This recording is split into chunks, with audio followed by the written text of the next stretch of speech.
देखे, जिनके लागू होने से मानव अधिकारों और मानवाधिकार जो संविधान ने हमें दिए हैं वो छीनना चाहते हैं। ऐसे कानून संविधान में और संविधान को और संविधान के ढांचे को दीमक लगाते हैं। और आपको मालूम है कि दीमक का नतीजा क्या होता है? अच्छा खासा ढांचा अगर दीमक लग जाए तो बर्बाद हो जाता है। लोकतंत्र को बर्बाद करना इनका मकसद है। हम ये देखा जिस तरह से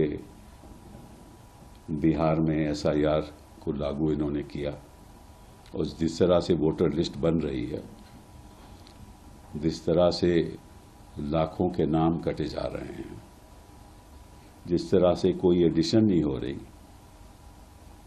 जिस तरह से बीएलओ काम कर रहे हैं, जिस तरह से इन्यूमरेशन फॉर्म भरे जा रहे हैं बिना कोई दस्तावेज के और अपलोड किए जा रहे हैं, और बीएलओ कह रहे हैं कि बीडीओ के आदेश हैं, वो भी वोटर लिस्ट में दीमक लगाना है। अगर वो ही तो ढांचा है जिसके आधार पे लोकतंत्र चलता है, वोटर लिस्ट को दीमक लग जाए तो इलेक्शन होगा कैसे?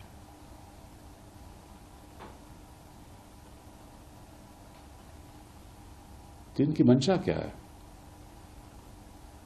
आपको मालूम है कि भाई जैसे ही कोई एफआईआर होती है तो मंत्री के खिलाफ होती है तो तुरंत या तो सीबीआई उसको गिरफ्तार कर देती है, और सीबीआई अगर न भी गिरफ्तार करे तो उसी बीच ईडी पीएमएल के अंतर्गत उसको गिरफ्तार कर देती है। और अगर जो नया कानून है हमारा, उसके द्वारा अगर किसी आरोपी को हिरासत में लिया जाए तो आपको मालूम है कि कई महीने सालों साल लग जाते हैं बेल लेने में।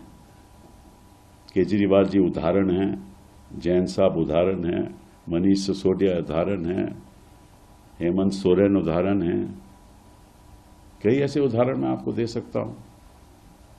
तो मैं आपसे और गृह मंत्री जी से पूछना चाहता हूं आपके द्वारा कि गृह मंत्री जी, कोई आपका केंद्र के मंत्री के खिलाफ कभी कोई एफआईआर हुई?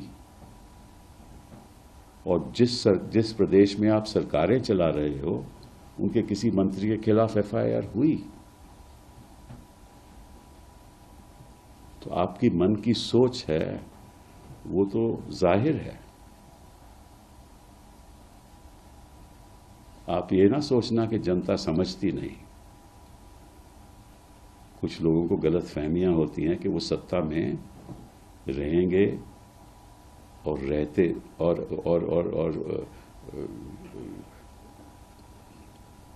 कभी ऐसा मौका नहीं आएगा कि कोई और सत्ता में आ जाए। इसीलिए ये सब काम हो रहा है ना कि वोटर लिस्ट को ऐसे करो, बढ़ा दो, काट दो, ऐसे कानून लागू कर दो, विपक्ष के मंत्रियों को हिरासत में ले लो। और अब तो नए कानून के अंदर, पहले तो था क्रिमिनल प्रोसीजर कोड में कि 15 दिन के अंदर आपको जो भी करना है करिए, इन्वेस्टिगेशन कीजिए, और उसके बाद उसको जुडिशियल कस्टडी में लिया जाता था आरोपी को।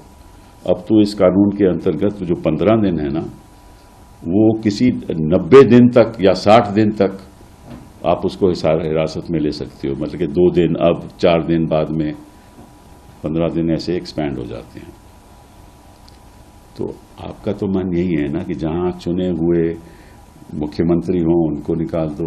हालांकि आप कर नहीं सकते क्योंकि आपके पास बहुमत नहीं है, और आप कोशिश कर रहे हो कि जो मामला बिहार में हो रहा है, जिस तरह से जो जनता अपना रोष दिखा रही है और जिस तरह से राहुल और तेजस्वी की मीटिंग्स में जनता सुनना चाहती है कि क्या हो रहा है, तो उसको भी आप डाइवर्ट करना चाहते हो कि किसी तरीके से आपको मालूम है कि कानून कभी लागू हो ही नहीं सकता, फिर भी लाना है।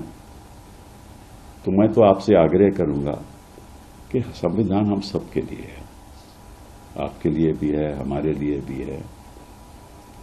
अब ऐसा मत करो कि हमने सैकड़ों साल लड़ाई करके अपनी देश की जनता को संविधान दिया, उस पे ऐसे आप दिमाग नहीं लगाओ।